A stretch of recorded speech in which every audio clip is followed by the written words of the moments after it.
They told him the dog was dead, lost in the blast, just another casualty of war, forgotten like so many others. But 3 years later, in a quiet shelter on the edge of Montana, a bark shattered that silence. A single bark that rewrote everything. A battle-scarred veteran, a missing war dog, and a secret so dark it was never meant to surface. What happened next will break your heart and then heal it in the most unexpected way. Before we begin, I'd love to know, do you share your life with a dog? Tell me their name in the comments, because sometimes our dogs carry more stories than we ever imagined. The wind rolled in from the Bridger Mountains, crisp and dry, brushing through the quiet streets of Bozeman, Montana. It was late October, and the town wore its autumn colors like a memory: rust, red maples, golden aspens, and the faint, smoky scent of fireplaces preparing for winter. Caleb Dawson zipped up his worn brown jacket as he stepped out of his truck, cradling a bundle of old blankets under one arm. The parking lot of the Bozeman Animal Rescue Center was nearly empty. A hand-painted sign hung slightly crooked beside the door, welcoming visitors with warm intentions, if not perfect alignment. Caleb, 35, had the kind of face that bore the echoes of things unspoken. Short-cropped dark blonde hair, weathered skin, and gray-blue eyes that seemed always half elsewhere. A Marine veteran, he'd returned to Bozeman 2 years prior after serving 3 tours overseas. Since then, he'd lived alone in a modest log cabin just outside town, running a one-man auto repair shop from his garage. He didn't talk much, but when he did, his voice carried the gravel of someone who'd seen too much and said too little. Today, he wasn't here to adopt. He was just dropping off donations from a local veterans supply drive: old towels, leashes, kibble, and a few chewed-up tennis balls. As he walked into the center, a gust of wind pulled the door shut behind him with a loud thump. The receptionist, a young woman in her 20s with bright copper hair pulled into a messy bun, looked up from her laptop and offered a polite smile. Her name tag read Maddie. "Need help with those?" she asked. "I've got 'em," Caleb replied with a nod, placing the bundle on the donation table. He glanced around absently, his gaze skipping over the posters and flyers until it landed on the corridor that led toward the kennels. That's when he heard it. A bark. Sharp, low, familiar. He froze. It wasn't just a bark. It was the bark. Deep in his chest, something shifted. Caleb took a slow breath, willing his heart to settle, but it was no use. He stepped past the reception desk without another word. Maddie called after him, "Sir, those areas are staff only." He didn't stop. The hallway was lined with concrete walls and rows of kennels. The air smelled of bleach, dog fur, and the faint sadness that clung to places like this. Caleb's boots echoed against the linoleum floor until he reached the third cage from the end. And there he stopped. Inside was a German shepherd, broad-chested, muscular, though a little leaner than he remembered. One hind leg had a faint scar running up from the paw. The fur was darker now, but the eyes were exactly the same. Amber-ringed brown, wide and intelligent, watching him with stillness that was more than curiosity. The dog's nameplate read Blitz. The shepherd tilted his head, took a step forward, then another.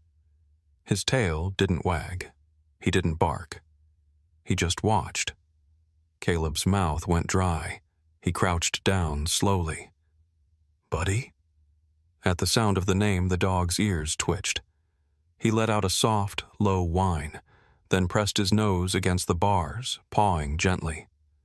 Caleb reached forward, resting his hand against the cage. The dog nuzzled into his palm and let out a sound that could only be described as relief and disbelief twisted together. Behind him, footsteps approached. A woman's voice called out, measured and calm. "You're not supposed to be back here." Caleb turned his head. A woman in her early 30s approached with a clipboard. She had straight black hair cut to her shoulders, intelligent hazel eyes, and wore a vet coat slightly too big for her slender frame. Her name tag read, Dr. Emma Reyes. She moved with the practiced, quiet authority of someone used to dealing with both frightened animals and the people who brought them in. "I'm sorry," Caleb said, standing. "I recognized that bark." Emma looked past him toward the German shepherd, who was now whimpering and nudging at the gate. Her brow furrowed slightly. "You know Blitz?" "His name's not Blitz," Caleb said. "It's Buddy, and he was my partner, in Syria. They told me he died." Emma's expression softened but remained cautious. "He was brought in a few weeks ago. No chip. Found wandering near a rail yard 2 towns over. Skittish. Aggressive with most people. Except me, and now, apparently, you." She crouched beside the cage, reaching in to stroke the dog's side. "He has some old scars, and a few strange marks. I was about to send for advanced imaging. He's got remnants of injection sites in military standard locations. I suspected he was a service dog, but it's hard to confirm without a record." Caleb nodded, his mind racing. "I have photos, reports, deployment logs. He was declared KIA after an IED blast. I never saw a body, just assumed the worst." Emma studied him for a moment, then stood. "Tell you what, let's talk in my office. I'll pull his intake files. If he's who you say he is, maybe you two just found each other again." As Caleb followed her down the hallway, Buddy let out a soft bark behind them, short, firm, and unmistakably full of hope. The door to Emma's office creaked softly as she pushed it open, motioning Caleb inside. The room was small but tidy, lit by a soft desk lamp and the gray afternoon light that seeped through a single window. A diploma from Cornell Veterinary School hung on one wall, along with several framed photographs of animals rescued, adopted, or healed. A faint smell of antiseptic lingered in the air, but beneath it was something more personal, a scent of lavender and pine, the kind that suggested someone trying to make a clinical space feel like home. Emma took a seat behind the desk, folding her arms. "All right, Caleb. Tell me everything you remember about Buddy. Details, behavior markings, training. Anything that could help me confirm this isn't just a coincidence." Caleb remained standing for a moment, then reached into his coat and pulled out a folded, creased photograph. He laid it gently on the desk. It showed a younger version of himself in desert fatigues crouching beside Buddy, who wore a tactical vest and looked directly into the camera. His tongue was out slightly, ears alert. Caleb's hand was resting on the dog's shoulder. Emma studied the image. Same eyes, same posture. That's not a coincidence. He had a specific signal, Caleb said quietly. Back in Syria, I trained him to respond to a hand twitch. 3 fingers flexed twice. Only ever used it when we were behind enemy lines. Just now I tried it. And he stepped forward, like he always did. Paused. Waited. Just like before. Emma exhaled, nodding. "I believe you." She reached for a tablet and tapped it awake.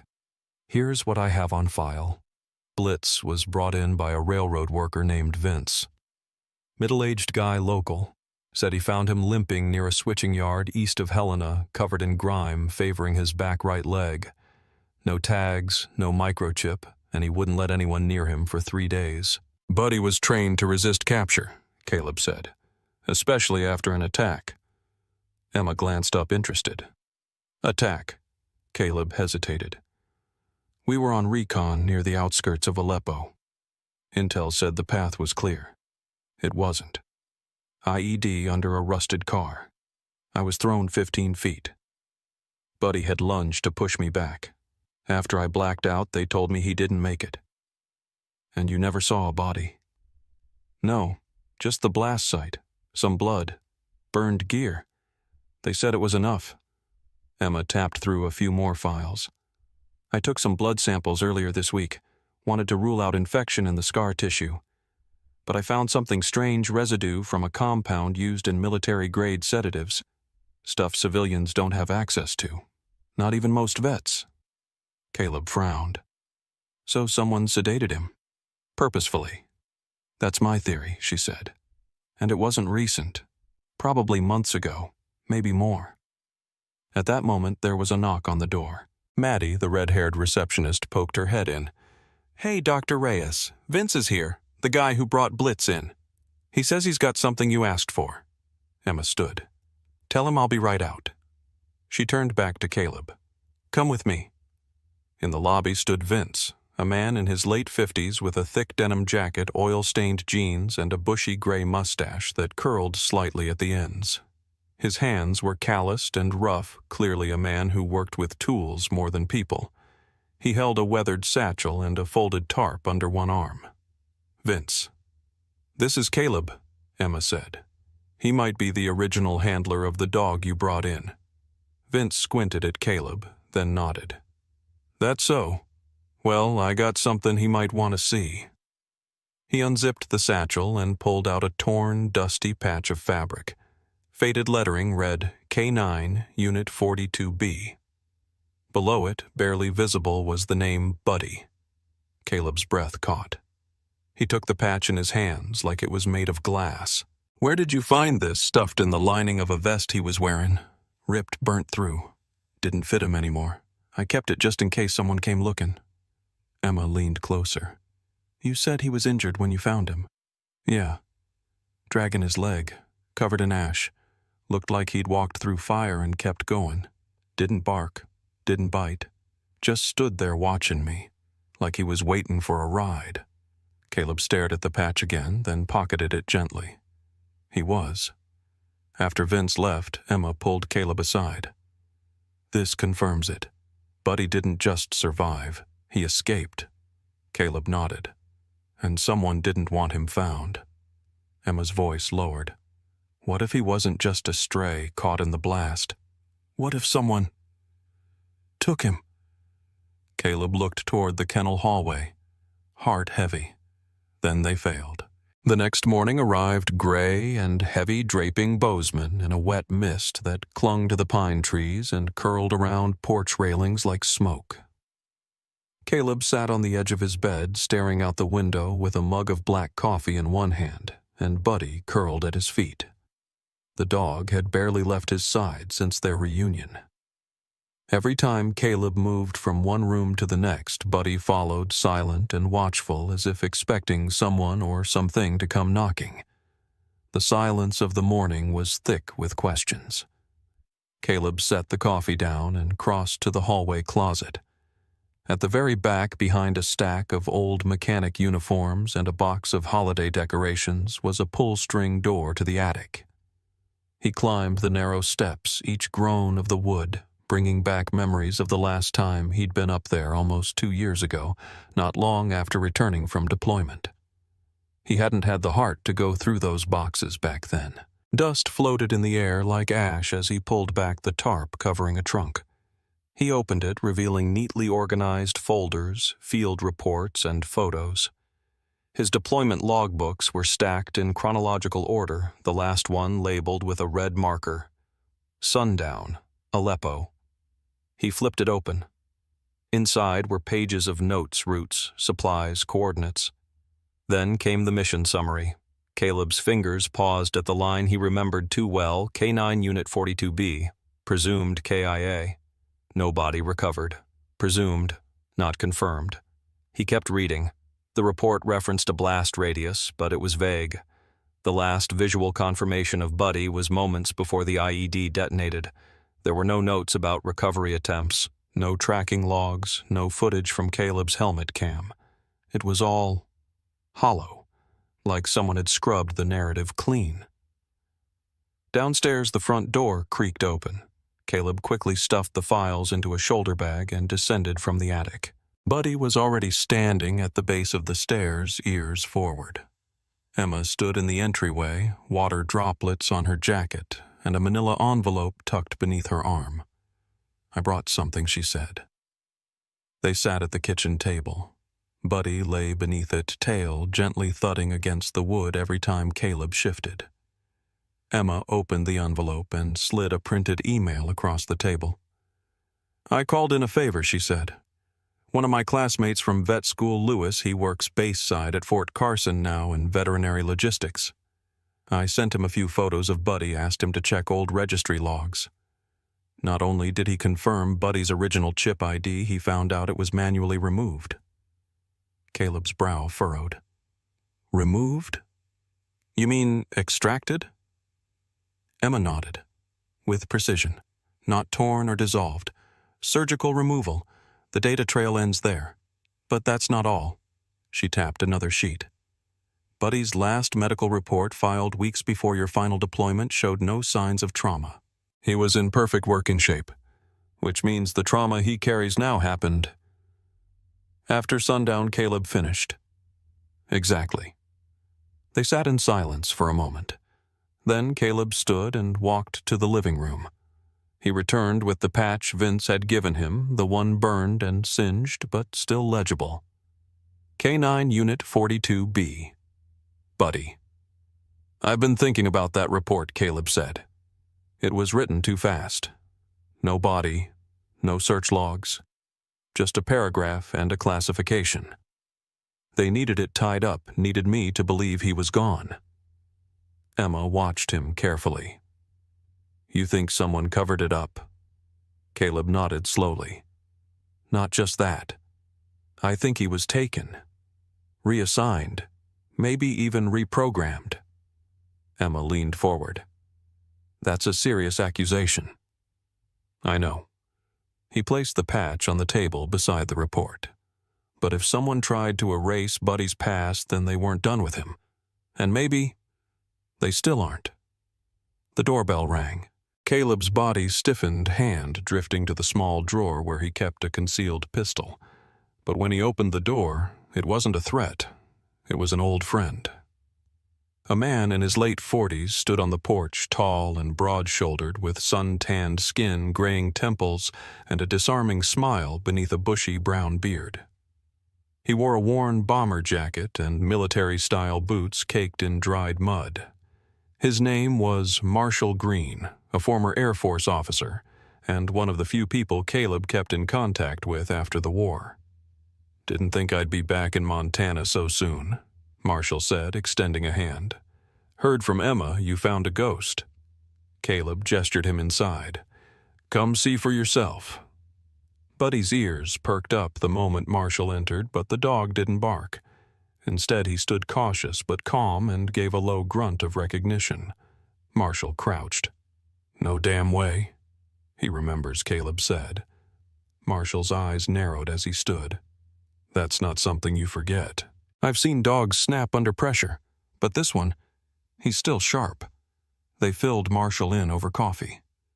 Emma gave him the medical findings. Caleb shared the altered report from the attic. Marshall listened without interrupting, his expression darkening as each piece fell into place. "There's something else," he said. "During my last posting at Bagram, there were whispers about military dogs being repurposed for off-record contracts. No government oversight. Private buyers. I didn't think it was true. But this..." He nodded toward Buddy. "This makes it real." Caleb's jaw tightened.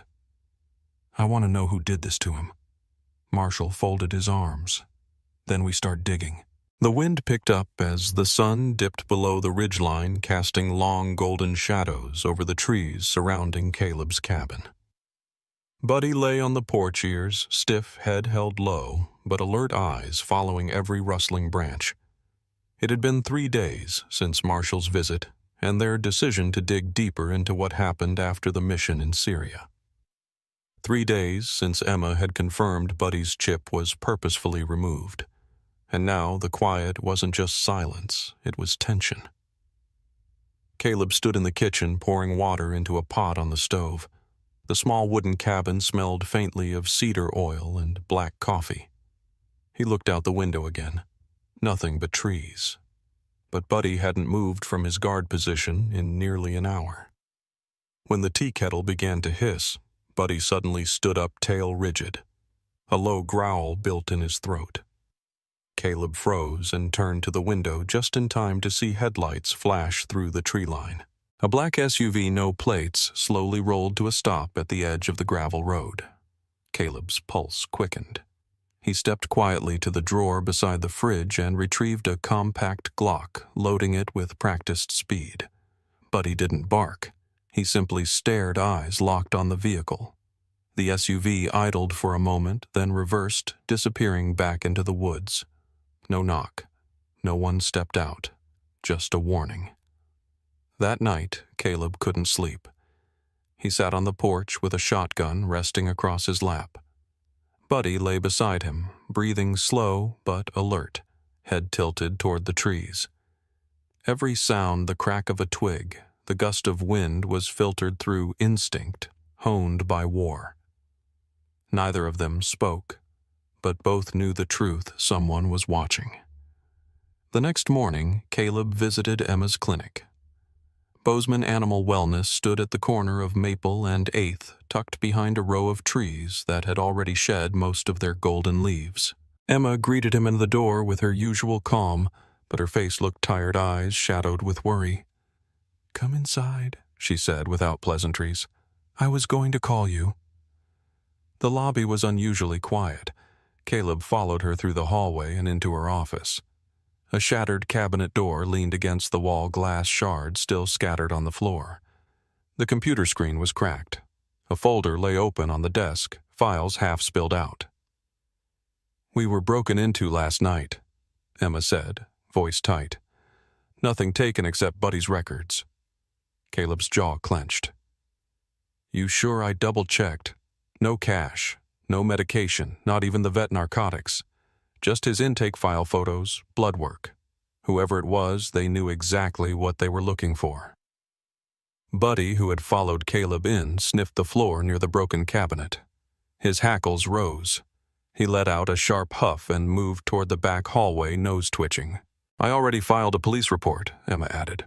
"But they said without footage or missing property, there's not much they can do." "They'll come back," Caleb said flatly. "They came to my house last night. Watched from the ridge. Same car. No plates." Emma's hands trembled slightly as she pushed her dark hair behind her ear. "Caleb, I didn't sign up for this." "I know. And I'm sorry. But this isn't just about a lost dog anymore. Someone wants him erased." Emma crossed her arms, taking a breath to steel herself. "Then I want to help, even if it scares the hell out of me." Just then, Marshall arrived. He entered with the weight of a man who'd never stopped living like he was on duty, broad steps, eyes scanning corners, a military duffel bag slung over one shoulder. His beard had been trimmed since the last time they met, but his serious demeanor remained. "I tapped an old satellite contact," he said without preamble. "They owed me. Turns out the black SUV that showed up at your place, same make and model as those used by a private contractor out of Idaho Falls. Vanguard Security." Emma frowned. That name again. "They've been linked to everything from foreign embassy contracts to hush-hush retrieval missions," Marshall continued. "And get this, they filed a canine requisition report 3 years ago. Described a German shepherd with the same size and behavioral patterns as Buddy. Different name, though, Maximus." Caleb's eyes darkened. "They renamed him. Tried to wipe him clean." Marshall nodded. "And now they know he's been found. They want their asset back." Emma whispered, "But he's not an asset. He's a soul." Outside, Buddy let out a sharp bark-tail stiff. The three of them rushed to the window. A figure stood near the edge of the woods, half hidden in shadow. Before they could move, the figure turned and slipped away into the trees. Marshall was already pulling on his jacket. No more waiting. "We go to them." Caleb grabbed his keys. "We bring the fight back." Buddy didn't need a command. He was already at the door waiting. The air that night was unnaturally still. The forest beyond Caleb's cabin stood silent, each pine and fir casting tall, unmoving shadows under the pale moonlight. Inside, Caleb double-checked the latches on the windows while Buddy paced in tight loops, restless. The scent of tension clung to the wooden walls like smoke. Every few minutes, Buddy paused, ears perked, nose lifted to the air as if reading something Caleb could not see. Marshall had returned to town for supplies, and Emma had locked up her clinic early and was staying at her sister's place in Livingston for safety. That left Caleb and Buddy alone, waiting. Caleb had reinforced the back door with a steel bar and installed motion sensors around the perimeter just the day before. But now, as the clock ticked past midnight, a deeper instinct gnawed at him. He sat on the edge of his couch, shotgun resting across his knees, phone set to silent but unlocked. Buddy suddenly froze. His tail lowered not in fear but in concentration. Then a low, guttural growl rose from his chest. Caleb stood immediately. The first motion light blinked on, then the second. Then glass shattered from the side window near the laundry room. Caleb darted across the cabin, pulling Buddy behind a low cabinet. From the hallway came the crunch of boots on broken glass. 3 shadows slipped inside, dressed in dark tactical gear, no insignia, no identifiers. One carried a short-barreled rifle. Another wore a black balaclava, eyes sharp and scanning. Caleb waited. Buddy was already trembling slightly, not with fear, but with focus. The same stance he used on patrols, body low breath, steady, waiting for the signal. They didn't wait long. Caleb whispered, "Go." Buddy launched. The first intruder never saw him coming. Buddy struck him with the full weight of a war-trained soldier, jaws locking onto the man's forearm. The attacker screamed, dropped his weapon, and slammed into the wall as Buddy dragged him down. The other 2 raised their rifles, but Caleb fired a warning shot into the ceiling, shattering a light bulb and plunging the room into darkness. "Get out of my house!" he shouted. One of the masked men tried to retreat, stepping backward into the hallway. Caleb rushed him, tackling him hard into the side table. A lamp crashed to the floor. They wrestled on the wooden floorboards, elbow and fist, connecting in brutal rhythm. Caleb drove his knee into the man's ribs and yanked the rifle away. Buddy was still fighting with the first attacker, snarling, biting, dodging. The man tried to crawl toward the back door, but Buddy lunged again this time, gripping the shoulder strap of the tactical vest and pulling him flat to the floor. The third man made for the front door, but just then, blue and red lights cut through the trees. Sirens. The intruder paused, then tried to flee.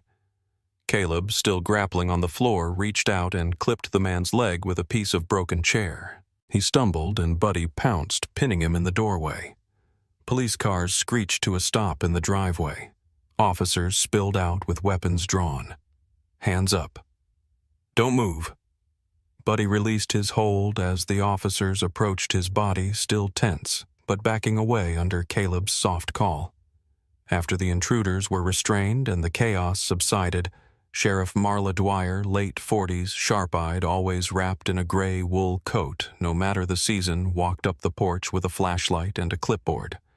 She had short brown hair, a steady jawline, and the kind of composure that came from dealing with both ranch fights and meth busts in equal measure. "You all right?" she asked, glancing between Caleb and the shattered window. "Been better," he said. "But I'm breathing. So's Buddy." Her flashlight landed on the attackers being loaded into the cruisers. One was bleeding from the arm, the bite mark visible even in the dark.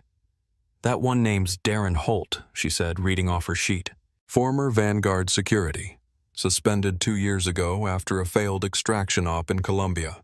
No charges stuck, but the State Department flagged him." Caleb exhaled through his nose. This wasn't a robbery. No, Marla agreed. This was a retrieval. One of her deputies handed her a duffel bag recovered from the SUV the men arrived in. She unzipped it and pulled out a black tactical collar with a faint tag, Maximus 42B. Caleb stiffened. "They came to take him back."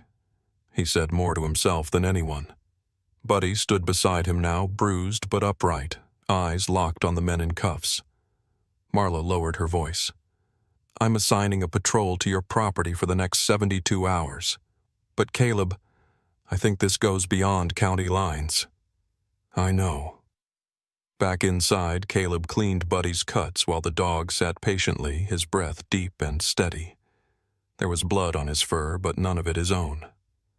Caleb's hands trembled slightly as he worked. "You saved me again," he whispered. Buddy leaned forward, rested his head against Caleb's shoulder. In that quiet moment, beneath the broken beams and scattered glass, the weight of war and reunion settled into something new purpose. The dawn was pale and tired when Caleb sat back down at the kitchen table nursing a coffee that had gone cold hours earlier. Buddy lay by the back door, his body still stiff from the previous night's fight, but his eyes sharp. Caleb's own body ached in places he hadn't noticed in years. Sleep had been broken and brief haunted by images not from war, but from the home that had become a battlefield. Across from him, Emma read through a file with trembling fingers. Her eyes were swollen from lack of sleep, but her voice remained steady as she whispered the name. Operation Orion. That was the name of the black file. Caleb looked up. Orion. Emma nodded. It was mentioned in the email Lewis sent me this morning. He's still risking his neck for us. Said he found a declassified reference to a K-9 unit, Maximus, used in an unsanctioned civilian suppression mission near Aleppo. The documents were thin scrubbed, but one note said the animal failed to carry out an execution command. Handler terminated. Dog disappeared. No recovery. Caleb clenched his fists. That was him. That was Buddy. Emma closed the file and stared at him. They tried to turn him into something he's not. Caleb rose, pacing slowly. He didn't fail. He resisted. Outside, the wind picked up, rattling the windows. Leaves scattered like whispers. Caleb looked out toward the tree line, his voice low. They ordered him to kill an innocent, and he refused. He ran, Emma added. That's why they hunted him. Just then, Marshall arrived, face grim. He tossed a USB drive on the table. Pulled this off one of the intruder's phones. Encrypted, but not enough. You won't believe what's on it. They plugged the drive into Caleb's laptop. Grainy footage flickered to life. A desert compound, clearly Middle Eastern architecture sunlight slashing through stone arches. In the corner of the screen, the silhouette of a German shepherd crouched beside a man in black tactical gear. Caleb leaned closer. That's Buddy. The video timestamp showed it was from 2 years ago. A small crowd of unarmed civilians had been rounded into a courtyard. One handler issued a sharp command in clipped English. The dog hesitated, refused. Instead of attacking, Buddy stood still, body trembling, tail tucked. The handler kicked him hard in the ribs. The screen went black. Emma looked away, covering her mouth. Marshall just muttered, Jesus. They wanted to break him, Caleb said softly, but he broke out instead. There was a long silence. Emma stood and crossed the room, picking up her phone. We can't keep this buried. Caleb looked at her. You sure? If they've done this to one dog, they've done it to others. She opened the email app. There's a local journalist, Maggie Sands. She runs the Bozeman Beacon. Not mainstream, but people trust her. I'll send her the footage and what we've found. She'll know what to do. Emma hit send. Maggie Sands arrived 2 hours later. She was in her early 40s with wild brown curls tucked under a gray beanie. A backpack full of cables, cameras, and paper notebooks slung over one shoulder.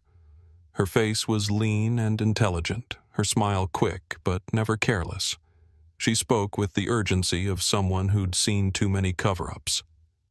I've been chasing rumors about Vanguard for a year, she said, voice clipped but passionate. Mercenary group with a reputation for disappearing witnesses and rewriting contracts.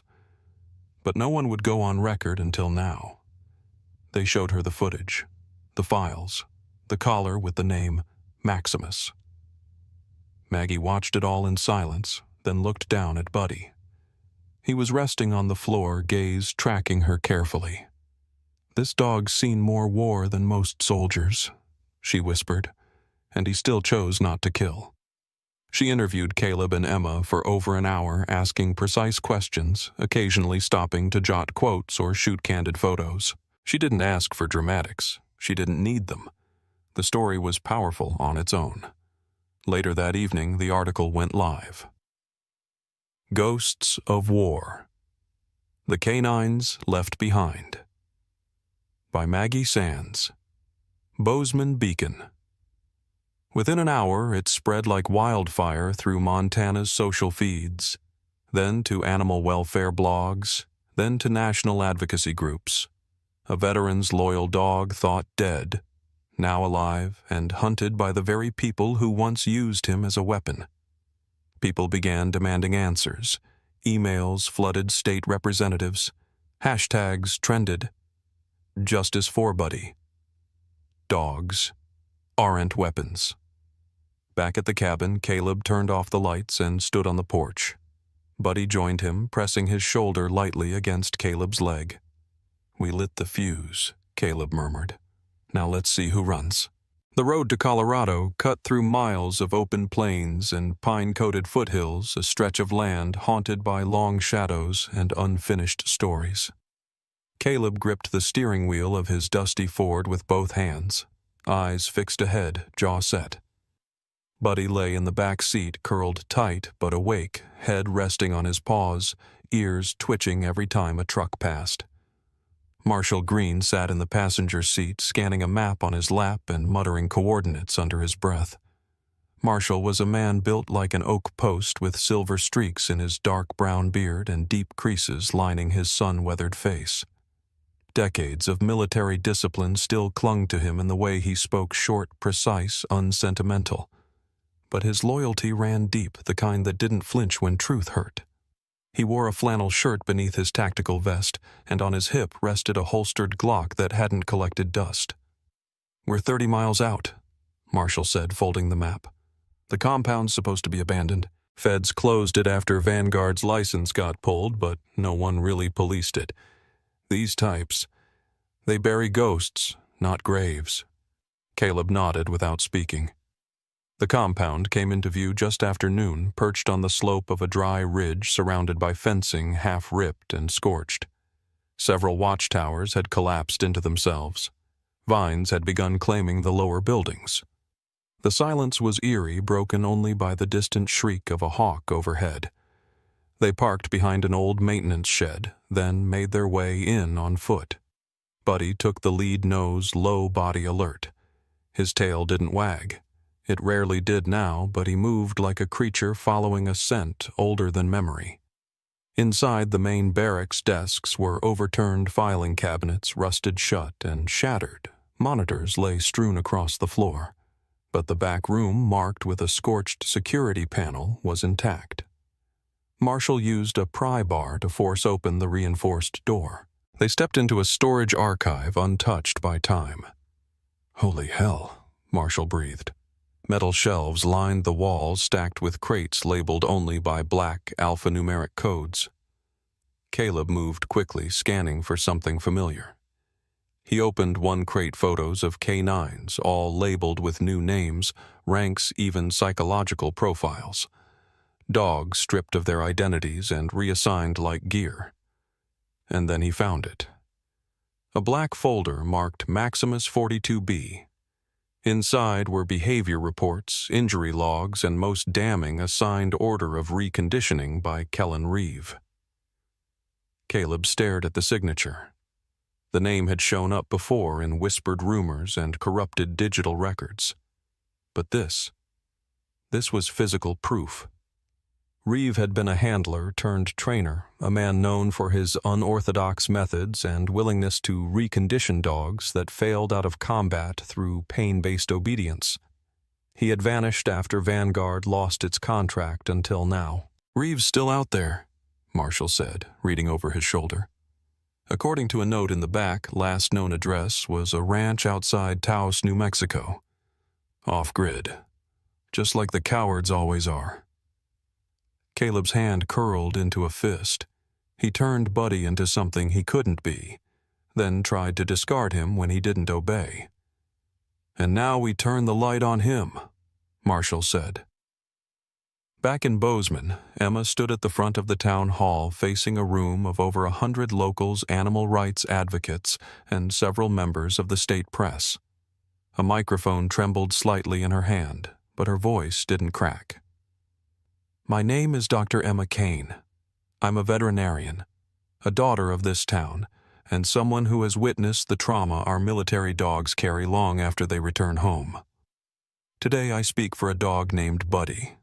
He served. He saved lives. And he was betrayed."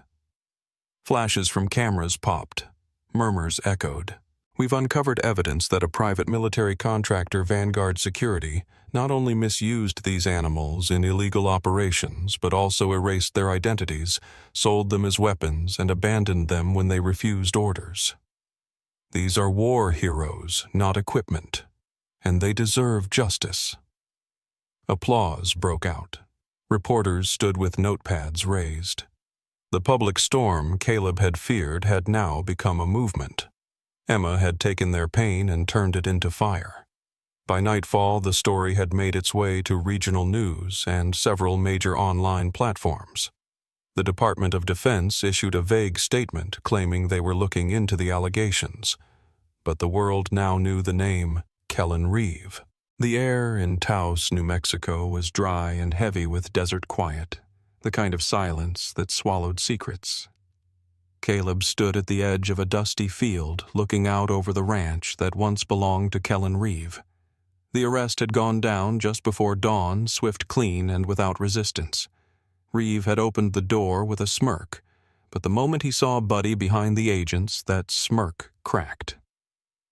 The evidence Caleb and Marshall brought in photographs, signed orders, field footage, and the recovered files had been enough. Vanguard Security crumbled overnight. Its executives resigned. Its government contracts were revoked. And its name became synonymous with betrayal. The story had spread like wildfire. War dogs sold and discarded, saved not by bureaucracy but by a soldier who wouldn't give up and a dog who refused to forget. A month later, Caleb stood under a soft Montana sky, the air touched with pine and snowmelt, watching Buddy as he lay in the grass, eyes half closed, sunlight warming his golden-brown fur. The scar across his right shoulder had faded to a soft line.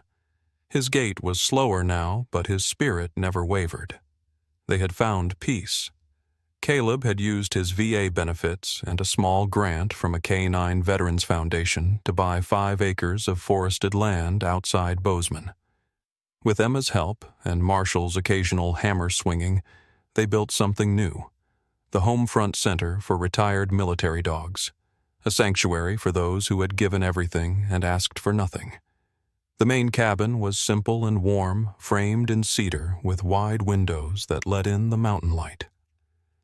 The kennels were spacious, the field wide enough for running the air always clean. But what made the place more than a shelter was its first 2 residents, Buddy and a small wiry puppy named Scout. Scout had been abandoned behind a truck stop outside Billings, barely 8 weeks old, ribs showing one ear permanently flopped sideways. He had a spark, though wild, fearless, and relentless. Caleb found him through a tip from Emma's assistant and brought him home in a cardboard box that Scout had promptly shredded. At first, Buddy had merely tolerated him. Then he started watching, then correcting, and eventually guiding. Buddy taught Scout the signals sit, stay, track, alert, not with barks, but with posture movement patience. And Scout, as chaotic as he was, followed with a kind of reverence. He slept curled up beside Buddy each night. "You training your replacement?" Caleb asked one morning, sipping coffee on the porch. Buddy didn't look up, but his tail gave a slow, steady wag. Emma visited weekly. She had taken on a more public role, speaking at universities, writing policy proposals, but when she came to the cabin, she left all of that behind. She wore jeans and flannel, brought treats for Scout, and calming oils for Buddy's joints. She and Caleb spoke less like 2 people caught in a storm and more like old friends rebuilding a home. Marshall still dropped by always with tools and sarcastic wisdom. He helped Caleb install a new security system, just in case, though, the need had long passed. He'd taken a consulting job with a federal oversight board that had emerged after the Vanguard scandal. For the first time in years, he said the government was actually listening. But for Caleb, the real change wasn't in laws or headlines. It was in the morning silence that no longer screamed, in the way Buddy finally slept with his back turned to the door, in the way Caleb himself could walk the field, feel the wind, and not brace for a blast. One afternoon, as clouds rolled across the Montana sky, a car pulled into the gravel drive. A family stepped out, a man in a wheelchair, a woman with kind eyes, and a boy maybe 10 with bright red sneakers. They had heard about the center. Their former service dog had passed away, and the boy had taken it hardest. Scout Ever the Explorer ran up to greet them, tail wagging, ears alert. "Is he trained?" the boy asked. Caleb crouched beside him. "Not yet, but he's learning from the best." Buddy rose from the porch, walked over, and sat beside Scout, calm and regal. The boy's eyes lit up. "Can I pet him?" Caleb nodded. He'd like that. As the boy knelt, Buddy gently lowered his head, letting the child's small hands stroke the scarred fur. In that moment no one spoke, but everyone felt it. Healing didn't always come with answers. Sometimes it came with presence. That night, Caleb stood by the fireplace, looking at the photograph on the mantel. It was from their days in uniform, him and Buddy side by side, eyes forward, a bond forged in sand and silence. He gently tapped the frame, then looked down at Scout and Buddy curled together by the hearth. "You brought me home," he said softly. "And you brought others with you." Outside, the wind rustled through the trees like a whispered prayer. They were no longer soldiers waiting for orders. They were guardians of peace. And home, this patch of land, this quiet mission was all the battlefield they'd ever need again. There are battles we fight with weapons, and others we fight with silence, with loyalty, and with love. Buddy was never just a soldier. He was a guardian of the soul, proof that even those scarred by war can still choose compassion over command. When the world tried to erase him, it was not strength but goodness that brought him back.